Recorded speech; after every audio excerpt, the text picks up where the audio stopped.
আসসালামু আলাইকুম রহমতুল্লাহি বারকাতুহু। আশা করি সবাই খুব ভালো আছেন, যে যেখানে আছেন আল্লাহর রহমতে সুস্থ আছেন, পরিবারের সাথে আছেন, সুন্দর সময় কাটাচ্ছেন। আজকে হচ্ছে রবিবার দিন বিকাল, এখন 4:30টার মতো বাজে।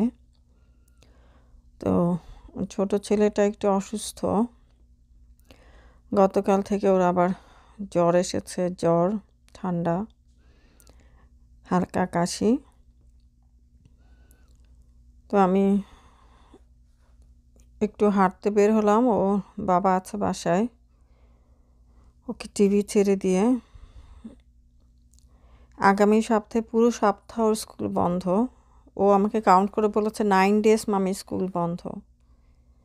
তো স্কুল বন্ধ মানেই হচ্ছে এখন সবসময় কন্টিনিউয়াস আসলে যদি বাচ্চাকে টেক কেয়ার করতে হয়, তখন অনেক সময় মায়েদের ছুটি প্রয়োজন আসলে।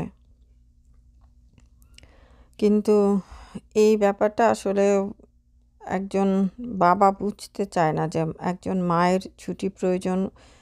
ঘন্টাখানেকেও যদি দেখা যায় যে একটু আউটসাইডে যাওয়া যায় বা একটু হাঁটাহাঁটি করা যায়, তাহলে ভালো লাগে আর কি। আবার আপনি রিফ্রেশ মাইন্ড নিয়ে আবার চলে আসতে পারেন।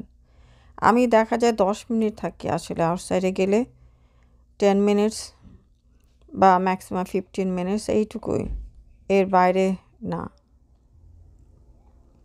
ওই যাওয়ার সময় এক গাদা কাপড় চোপড় পরতে হয়, আবার এসে সব কাপড় চোপড় খুলে ঘরের কাপড় চোপড় পরো, সেটা একটা মানে ওই প্রিপারেশনটাতে আমার সময়টা বেশি চলে যায়। তো এখানে এখন সাদা ফুলগুলো ফুটেছে আমার এখানে আইলের মধ্যে। আমার বাসার আশেপাশটা দেখুন, এই এই কমিউনিটিটা বেশ সুন্দরভাবে তৈরি করা। এখানে 2 bedroom 3 bedroom-এর টাউন হাউসগুলো আছে, মানে উপর নিচ আর কি। তো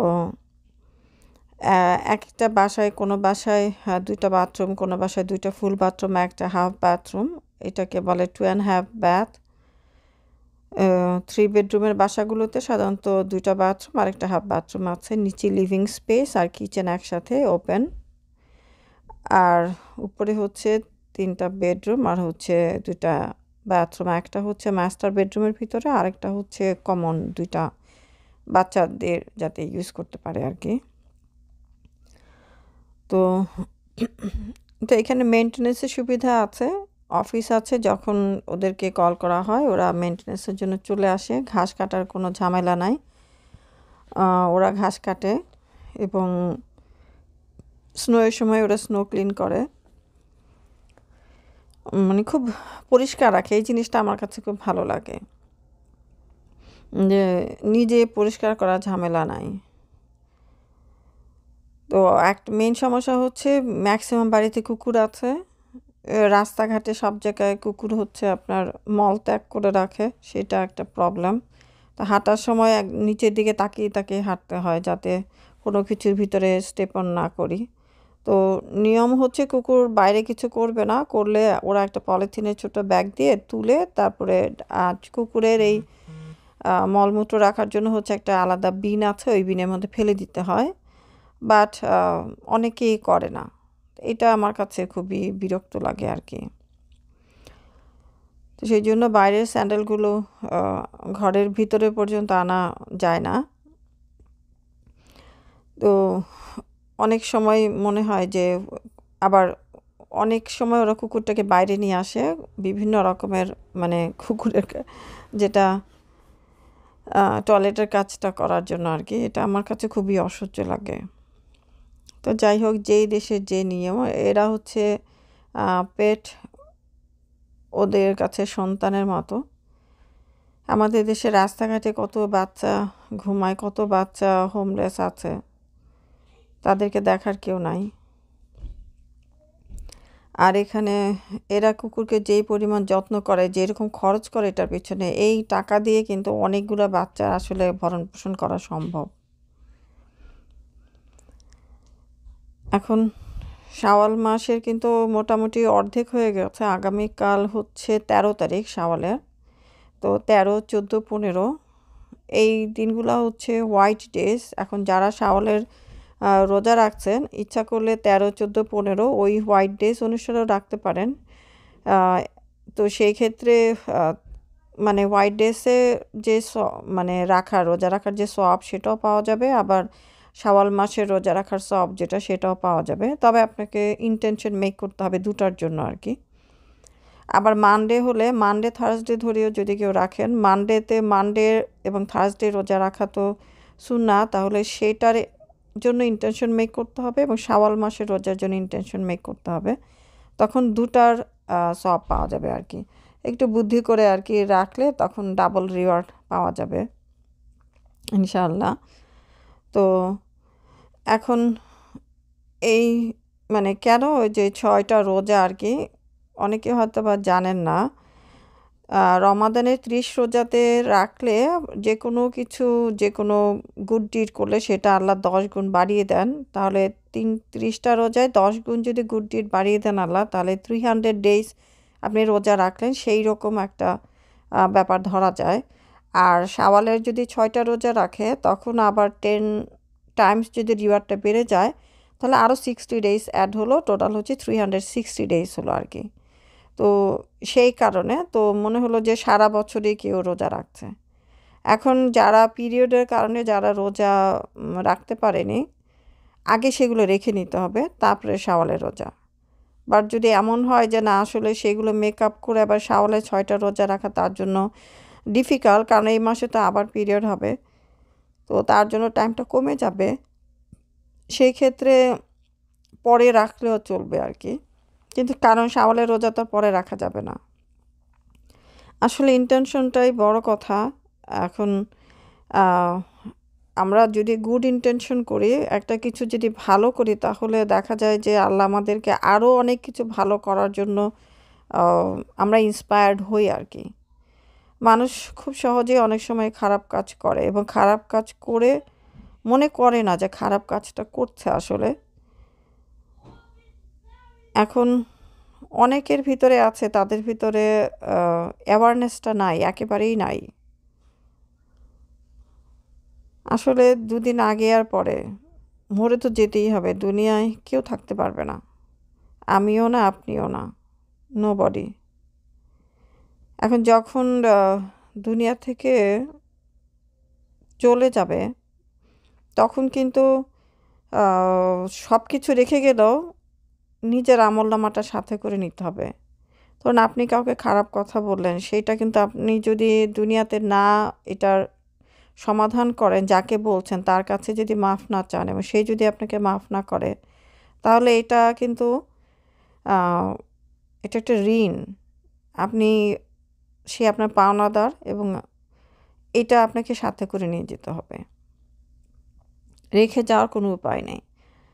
আর আমাদের যে জিভ বা টাং, সেটাকে কিন্তু আমরাই আসলে কন্ট্রোল করি। এটা দিয়ে কি স্টেটমেন্ট আসবে, কি ওয়ার্ড আসবে, সেটা তো আমরা কন্ট্রোল করি।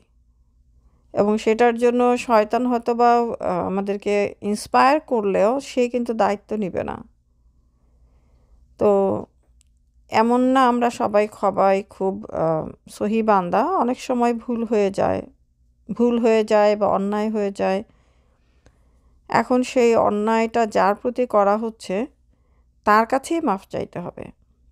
কারণ যদি কেউ খুব মানে গোধরে বসে থাকে বা ধরুন বলল যে না আমি আসলে অন্যায়টা করিনি বা অন্যায় করেছে তো কি হয়েছে, মাফ চাইতে হবে কেন, অথবা সে অ্যারোগেন্ট, তার ভিতরে এই অ্যাওয়ারনেসটাই নাই, এই চিন্তাটা নাই যে না আমি অন্যায় করতে পারি বা এটা আমার দ্বারা হয়েছে এই কাজটা, আমি এখানে দোষী। এরকম অ্যারোগেন্ট লোকের সংখ্যাও কিন্তু কম না। এখন চিন্তা করে দেখুন যে দুনিয়ার এই অ্যারোগেন্সের জন্য আখেরাতে কিন্তু পস্তাতে হবে। আমাদের যে প্রফেট মুহাম্মদ সাল্লাল্লাহু আলাইহি সাল্লাম, উনি দিনের মধ্যে 70 থেকে 100 বার আস্তাগফিরুল্লাহ বলতেন। আস্তাগফিরুল্লাহ ওয়া আতুবু ইলাইহি, মানে হচ্ছে আমরা আল্লাহর কাছে মাফ চাচ্ছি, তাই না, সোজা বাংলায় যদি বলি। তো ওনার কি কোনো গুনাহ ছিল? উনি তো স্পটলেস একজন পার্সন ছিলেন। স্পটলেস সিনলেস, তার তো কোনো গুনাহ ছিল না। তাহলে উনি কেন চাইতেন? এবং উনি ওনার স্ত্রীর সাথে খুব ভালো ব্যবহার করতেন। ওনার কি দরকার ছিল? উনি তো হচ্ছে আহ, তখনকার দিনের কিং, তাই না? King of king.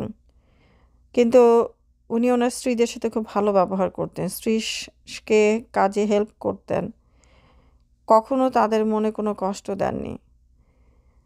তো ওনার তো বেহেশত বা জান্নাতুল ফেরদৌস সবচেয়ে উঁচু বেহেশত ওনার জন্য অলরেডি ওনার জন্য এটা আল্লাহ নির্ধারণ করে রেখেছিলেন।